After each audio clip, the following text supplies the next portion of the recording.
What's up everyone, welcome back to more Reddit stories about entitled people, insane people, and all that kind of stuff. Hope you're all doing wonderful today. Make sure to subscribe if you haven't yet for more Reddit content, and as usual, let's get into today's stories. Sit there laughing at me at the petrol station? I'll inconvenience you even more. This was a few years ago. I pulled into a petrol station and all the pumps were in use, so I pulled up behind one of the pumps, waiting for the van using it to finish and move off. After quite a few minutes, the driver casually strolled out of the shop in no hurry, despite the queue at the busy forecourt, and walked to his van. He could see that I and several other vehicles were queuing to use the pumps. The van driver in the pump next to him was obviously a friend. That driver finished up, and the two of them stood and had a chat. They were aware of us waiting and were clearly loving the fact that they were holding us all up, even turning to laugh arrogantly at the guy waiting next to me who called to them to move away from the pumps. This went on for 5 minutes more until they got bored of their silly game and drove off. The moron was a plasterer and had his name and phone number written all over his van, plying his trade. I'm petty and made a note of his details. A few weeks later I called him up and said I'd bought a house in need of renovation and needed a quote to board out and skim the entire house. Oh, he was only too happy to quote for a big project, assuring me he was great at his trade and I could not find a better quote. We discussed his availability and he was keen to come and look at the job. I gave him the address of a run-down house a few streets away from me that had recently sold at an auction. He knew the property. He had driven past it a few times and noticed it was up for auction. We arranged for him to call the following day. Of course, I wasn't there. He rang a few times and left a voicemail checking where I was. Eventually I called him back, very apologetic. Said my husband had fallen off a ladder and I had to take him to A&E. He said, okay, I'll rearrange the visit. We arranged another time a few days later. The next appointment came and I had 2 more messages from him, clearly annoyed I wasn't there again. I called him back and apologized. I said I could totally understand his anger and wasted time. It reminded me of the time I was sat at a petrol station a few weeks ago, and some idiot and his mate stood having a good old chat while laughing at the drivers waiting to use the pumps. I heard the penny drop. That was when the raging and swearing started, which just set me off roaring with laughter. I made my point. It was fabulous. I spent the next few weeks blocking various numbers sending abusive texts, but he got bored of that eventually. I hope he learned that actions have consequences. I click and nothing. It happened some time ago. I had been working in the IT department of my organization for several years, and it seemed to me that I had seen everything that users had to offer. As it turned out later, I was wrong.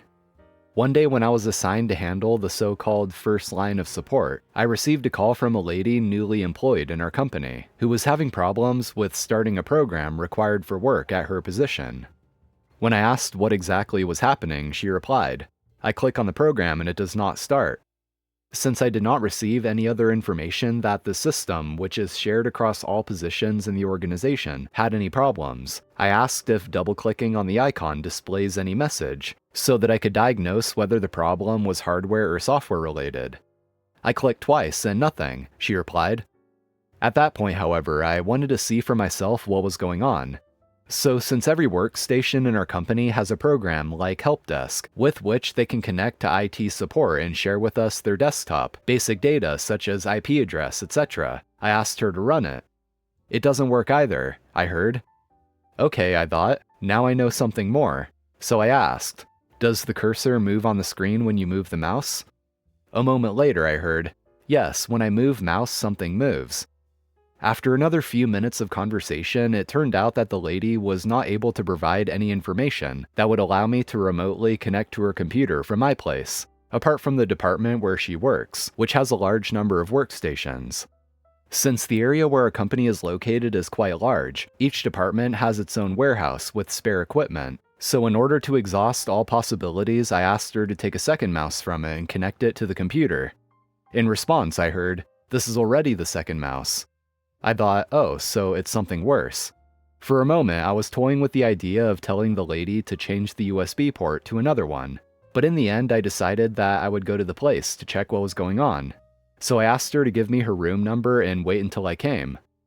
After some time, I finally got there and found the room she indicated and the employee was waiting for me. But before I even sat down at the desk, I asked, Can you show me how you were trying to start the program? The lady took the mouse and said to me, well, I'm telling you that I'm pointing on the icon and clicking twice, and nothing. She did what she said. She pointed on the program icon, and then she grabbed the entire mouse and hit it twice on the pad. See? I click and nothing. Yes, I think you were thinking exactly what I was thinking at the time. In her defense, I can only say that she was an older person. The problem went away when I taught the lady how to click correctly. Peeping neighbors. I, 46 female, have lived here for a few years as a renter, and my neighbors are a couple in their late 50s or early 60s who seem too interested in what I do. Our houses are less than 15 feet apart on the side, and a fence between yards.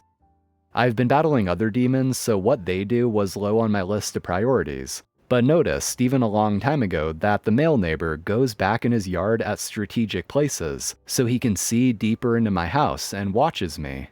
To test it, I waved to him once while sitting in my living room, which is beyond the dining room with the glass door, and he waved back. Ew. So I started closing my curtains all the time, and put a chair with a blanket in front of the area where he could see in. He'd go further back to do the same thing from a different angle.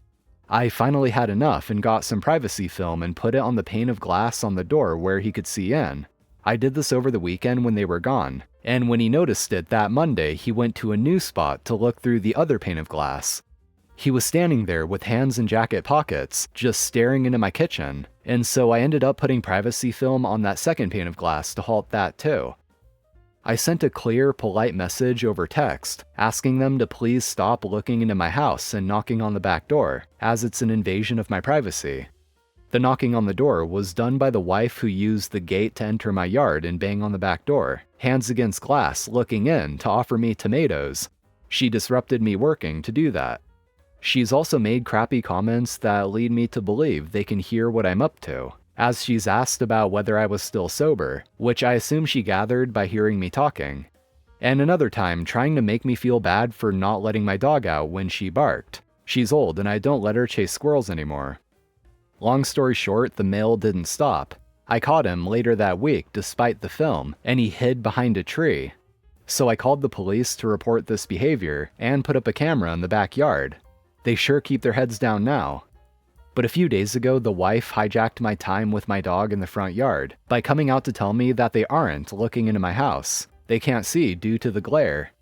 I told her about her husband waving, and she immediately shifted stories to saying he's getting dementia and she catches him doing the same thing inside, just standing there staring. But she had zero emotion in her face or voice saying it, and also said she can't tell anyone about it, so I shouldn't either. Only thing is, dementia dude would still be doing it despite the camera, and wouldn't hide behind a tree when caught. Also, she's a narcissist, so if that were true, she'd be telling everyone to bask in the pity and sympathy. Anyways, I just don't feel comfortable here anymore. I'm feeling like I should just move. Her saying it's dementia is essentially saying without words that he's not going to stop. They're way too invasive for my taste. And beyond this, before we get into the updates, we're gonna have to read a few of the comments to understand what OP did next. A commenter here said, "Start intermittently wearing a horse mask around the house, only when the husband is watching. When the wife brings it up, say, 'What mask?' And OP responds, 'I love this. Going to browse Amazon now.' Then in another comment, OP said, 'Horse mask is on its way and will be here tomorrow.' And moving on to the updates, OP said, 'I ended up ordering a horse mask to mess with them thanks to a commenter's suggestion.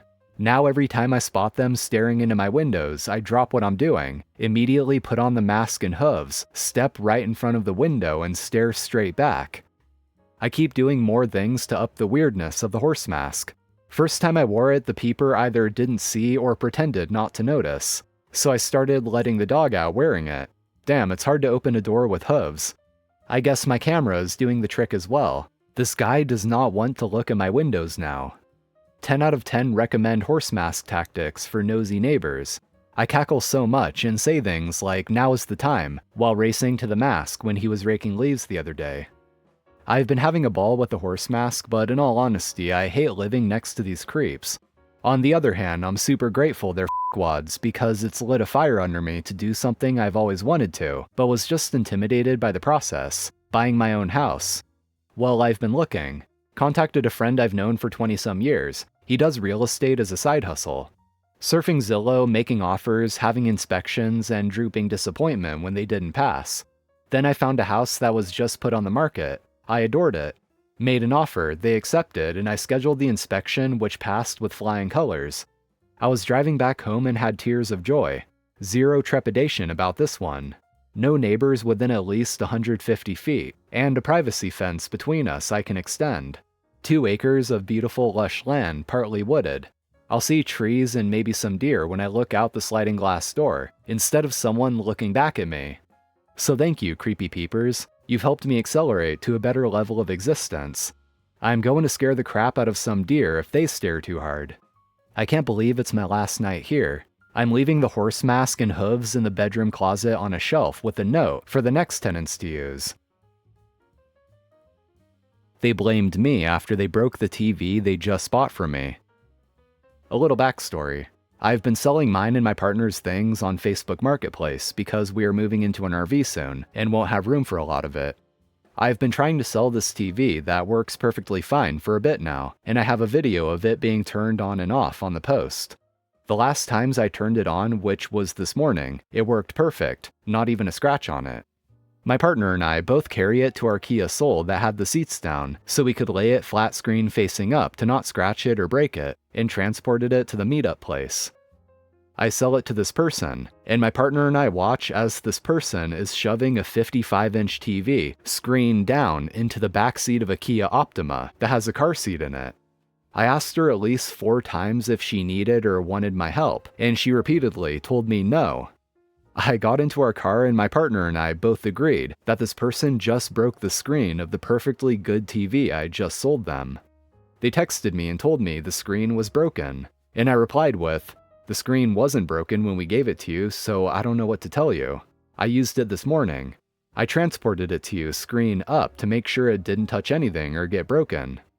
They called me a scammer, hurting for money, dishonest, said that they were going to call the police on me if I didn't give them their money back, that they had my license plate and were going to blast me on Facebook.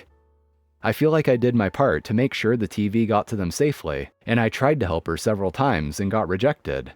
This is my first time experiencing something like this.